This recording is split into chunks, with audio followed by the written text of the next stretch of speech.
ഒരു ലോൺ എടുത്തിട്ടുണ്ടായിരുന്നു എൻ്റെ മകളുടെ വിവാഹത്തിന് വേണ്ടിയിട്ട് ട്രിവാൻഡ്രത്ത് നിന്ന് ബാങ്കിൽ നിന്ന്. അപ്പോഴും അത് 5 വർഷമാണ് ആ ലോൺ അടയ്ക്കേണ്ട കാലാവധി. എന്നാൽ എൻ്റെ ഈ ഏപ്രിൽ മാസം 17-ാം തീയതി ആകുമ്പോൾ മോളുടെ വിവാഹം കഴിഞ്ഞിട്ട് 4 വർഷമേ ആവത്തുള്ളൂ. അപ്പോൾ തന്നെ എനിക്ക് ആ ലോൺ അടച്ച് തീർക്കാൻ, ഞാൻ ഈ ലോൺ എടുത്തപ്പോൾ വളരെ ഭാരത്തോടാണ് ഞാൻ എടുത്തത്. എന്ന് വെച്ചാൽ എങ്ങനെ അടച്ച് തീർക്കും എന്നുള്ളത് അങ്ങനത്തെ ചിന്തയിലാണ് എടുത്തത്. ഒത്തിരി അത് പെൻഡിങ്ങിൽ വന്ന് പിന്നെ ഒരു 2-3 പ്രാവശ്യം അങ്ങനെ പെൻഡിങ് വന്ന് അടച്ച് തീർത്ത് പിന്നെയും അത് മൊത്തം 4 വർഷത്തിനുള്ളിൽ തന്നെ അത് കടഭാരത്തെ എനിക്ക് എടുത്ത് തീർക്കാൻ ദൈവം അനുവദിച്ച്.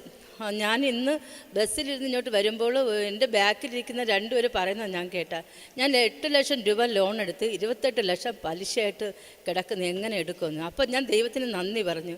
അപ്പം 5 വർഷം കൊണ്ട് അടയ്ക്കാനുള്ളത് 4 വർഷം ആയില്ല. അതിനു മുമ്പേ എനിക്ക് അടച്ചു തീർക്കാൻ പറ്റി. അതുമാത്രമല്ല നവംബർ ഡിസംബറിലാണോ എന്നറിയത്തില്ല, 72 മണിക്കൂർ ഇതുപോലെ പ്രാർത്ഥന നടക്കുമ്പോൾ ബ്രദർ പറഞ്ഞു, നിങ്ങളുടെ കടഭാരങ്ങളെല്ലാം അതാ മാറിപ്പോകുന്നുണ്ട്. മാർച്ച് മാസം 30-നകത്ത് വെച്ച് തന്നെ നിങ്ങളുടെ കടഭാരങ്ങൾ ദൈവം എടുത്തു മാറ്റുന്നു.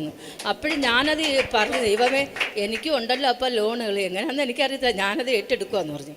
മാർച്ച് മാസം 30-നകത്ത് തന്നെ എനിക്കത് പൂർണ്ണമായിട്ട് അടച്ചു തീർക്കാൻ ദൈവം അവസരം തന്നു.